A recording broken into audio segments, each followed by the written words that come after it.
উপদেষ্টা পরিষদের কেন রদবদল হচ্ছে না?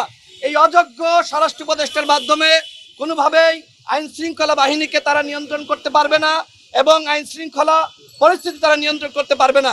সুতরাং সবার আগে আমরা মনে করি এই ঘটনার দায় নিয়ে এই স্বরাষ্ট্র উপদেষ্টাকে 24 ঘন্টার মধ্যে পদত্যাগ করতে হবে।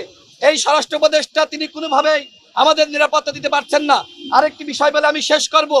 আমি শুনেছি যে কয়েকজন ব্যক্তিকে আওয়ামী লীগ টার্গেট করেছে, তার ভিতরে আমাদের উসমান হাদি ভাই তিনি কিন্তু অন্যতম ছিলেন।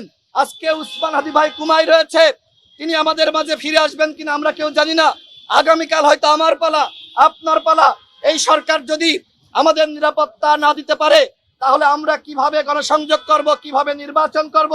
আমি সর্বশেষ বলতে চাই, উসমান হাদি ভাইকে যে সকল দুর্বৃত্তরা গুলি করেছে তাদেরকে অনতিবিলম্বে গ্রেপ্তার করতে হবে, চিরনি অভিযান শুরু করতে হবে।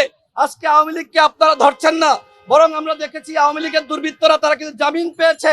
আমি বলতে চাই এই নির্বাচনকে কেন্দ্র করে আওয়ামী লীগ এবং তাদের অপরাধীদেরকে গ্রেপ্তারের জন্য অনতিবিলম্বে চিরনি অভিযান শুরু করতে হবে। সারা বাংলাদেশের মানুষের উদ্দেশ্যে বলতে চাই, উসমান হাদি ভাইয়ের জন্য আপনারা দোয়া করেন। সে একজন বিপ্লবী নেতা, সে যেভাবে এদেশের বিপ্লবী শক্তিকে সংগঠিত করছিল এটি দেখে আওয়ামী লীগ ভয় পেয়েছে। এই ভয় পেয়ে মূলত আজকে তাকে টার্গেট কিলিং করার পরিকল্পনা নিয়েছিল, কিন্তু আমরা যেটা বিশ্বাস করি তিনি হয়তো সুস্থ হয়ে আমাদের মাঝে ফিরে আসবেন। আপনাদের সকলকে ধন্যবাদ।